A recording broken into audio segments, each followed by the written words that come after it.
Di hari Minggu pagi, Meizi masih sangat penasaran. Apa maksud Bapak yang kasih kartu nama dan alamat itu kemarin?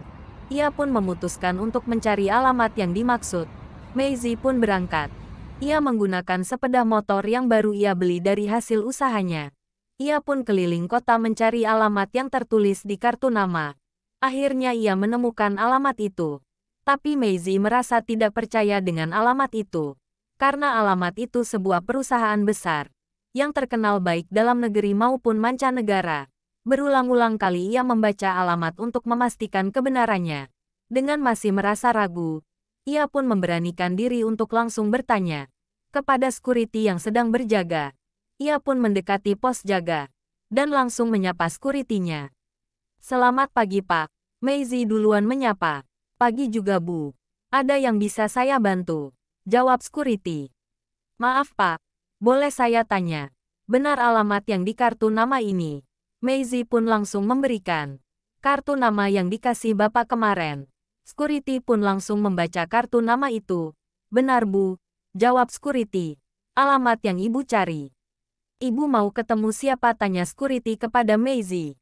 "Saya mau ketemu sama Bapak, yang namanya yang tertulis di kartu nama itu."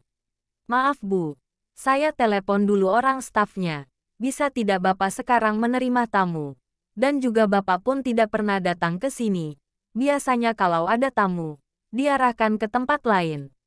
"Iya Pak, saya tunggu." Beberapa kali security menelpon orang staf tapi teleponnya tidak diangkat.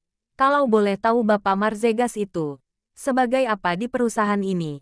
tanya Meizi kepada security. "Bapak ini pemilik tunggal beberapa perusahaan besar Bu. Dia adalah bos besar." "Oh gitu," jawab Meizi. Beberapa menit security pun mencoba menelpon staf lagi. Akhirnya teleponnya diangkat. Security pun bertanya pada staf perihal ada tamu yang mau bertemu sama bos besar. Staf pun bilang bahwa bos besar tidak di tempat. Bos besar sekarang lagi di ruang ICU rumah sakit jantung. Staf pun menutup telepon. Security pun menyampaikan apa yang diceritakan oleh staf kepada Meizi. Meizi pun berterima kasih kepada security yang telah membantunya untuk mencari informasi tentang orang yang memberi kartu nama padanya. Akhirnya ia pamitan dan langsung menuju rumah sakit yang dimaksud. Dalam perjalanan menuju rumah sakit, ia merasa ragu. Ke rumah sakit apa tidak, gumam Meizi dalam hati. Andai ia ke rumah sakit, ia tidak ada yang kenal satupun dengan keluarganya. Kalau ditanya mau jawab apa? Andai ia pulang, maka gagal untuk bertemu. Akhirnya Meizi memutuskan untuk datang ke rumah sakit. Setiba di rumah sakit, ia mencari kamar tempat Bapak dirawat, yaitu ruangan ICU. Tiba di depan kamar, ia pun masih mengintip dari kaca, ingin memastikan ramai apa tidak keluarganya di dalam.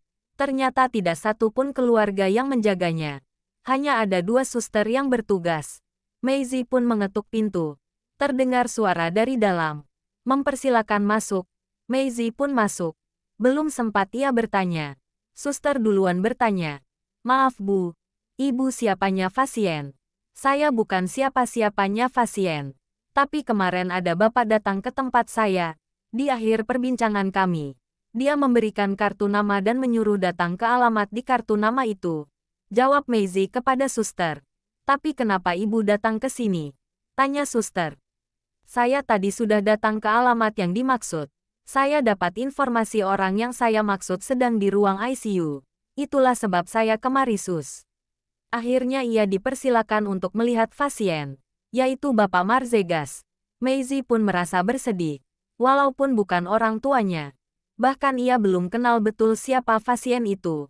Ia bersedih karena teringat kedua orang tuanya di saat dirawat di rumah sakit hingga meninggal.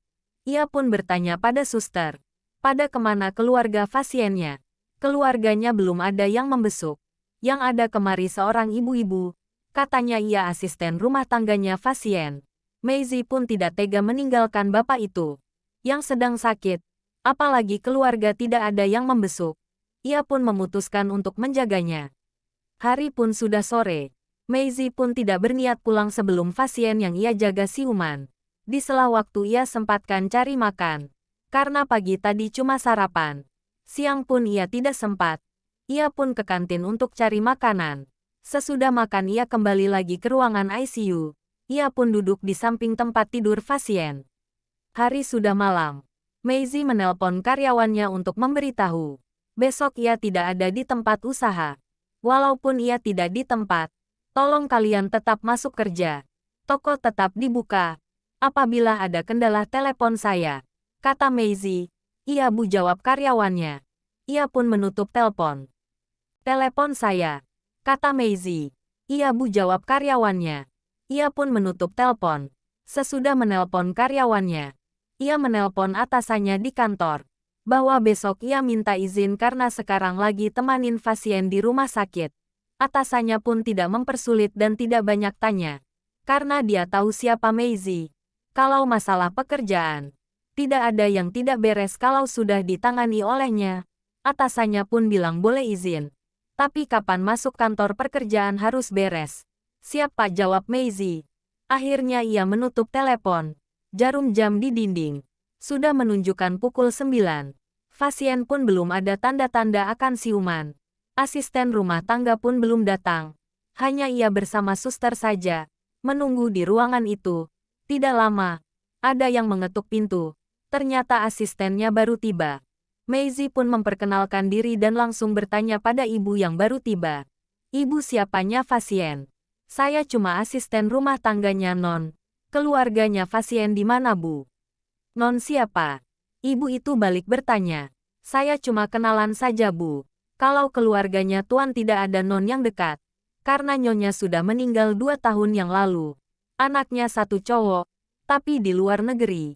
Itu pun sudah lama tidak komunikasi dengan Tuan Besar. Saya tidak tahu masalahnya apa. Maisie pun cuma terdiam. Setelah mendengar cerita ibu itu, sudah banyak berbincang. Ibu itu bertanya pada Maisie. Non tidak pulang, hari sudah malam. Saya di sini saja Bu, jawab Maisie. Kalau ibu, saya mau pulang Non. Karena di rumah saya sendiri jadi tidak ada yang menjaga rumah. Jawab ibu itu. Kalau begitu biar saya yang jaga Bapak Bu, kata Maisie. Iya Non, terima kasih. Ibu itu pun pamitan pulang. Tinggal Maisie bersama suster yang menjaga pasien. Semalam penuh, Maisie tidak tidur karena menjaga bapak yang baru ia kenal. Di waktu pagi Maisie pun sangat bersyukur. Pasien yang dijaganya dari kemarin akhirnya siuman. Tapi belum bisa mengenali orang yang berada di sekelilingnya. Pukul 8. Ibu yang semalam sudah tiba di rumah sakit untuk menjaga Tuan Besar. Maisie pun pamitan mau pulang sebentar. Karena ia belum mandi sekalian hendak ganti pakaian. Nanti saya kemari lagi Bu. Iya Non, jawab ibu itu. Maisie pun pulang. Di jalan pun ia mencari sarapan dulu. Semua sudah selesai. Ia berangkat lagi hendak ke rumah sakit. Sebelum ke rumah sakit, ia menyempatkan diri mampir ke toko tempat usahanya. Di sana cuma beberapa menit saja. Ia langsung berangkat ke rumah sakit kembali. Baru tiba, ibu pun pamitan pulang. Kembali lagi Maisie yang menjaga Tuan Besar. Perkembangan kesehatan pasien pun cepat, hingga bapak itu sudah bisa mengenali orang yang di sekelilingnya. Bahkan setelah melihat Maisie, Tuan Besar pun langsung ingat siapa dan di mana mereka berjumpa. Tapi berbicaranya yang belum baik. Dan juga masih dilarang perawat untuk tidak banyak dulu bergerak dan bicara. Waktu terus berjalan. Maisie pun tetap berada di samping Tuan Besar. Walaupun mereka belum boleh banyak bicara. Malam pun tiba. Kesehatan Tuan Besar terus membaik. Karena Maisie minta izin cuma sehari. Maka Maisie harus masuk kerja. Ia pun pamitan sama Tuan Besar untuk pulang. Karena harus masuk kantor hari ini, Tuan Besar hanya diam. Cuma kasih isyarat saja lewat tatapan mata, bahwa Tuan Besar mengiyakan. Maisie pun pulang karena harus bersiap-siap ke kantor. Walaupun Maisie masuk kerja, ia pun tidak tenang. Memikirkan Tuan Besar di rumah sakit. Hari itu pun Maisie tidak terlalu sibuk. Bahkan pekerjaannya sudah selesai. Abis istirahat siang, ia pun izin duluan pulang. Karena masih mau ke rumah sakit, atasannya pun tidak melarang. Ia pun langsung ke rumah sakit. Setiba di rumah sakit, Tuan Besar pun minta pulang. Karena tidak tahan lagi di rumah sakit, akhirnya diizinkan oleh pihak rumah sakit. Maisie yang disuruh mengurus administrasi. Sudah selesai semua. Tuan Besar bisa pulang. Terima kasih Anda telah menonton video ini. Tonton terus di Rafflesia Channel cerita selanjutnya. Agar tidak ketinggalan, jangan lupa di subscribe.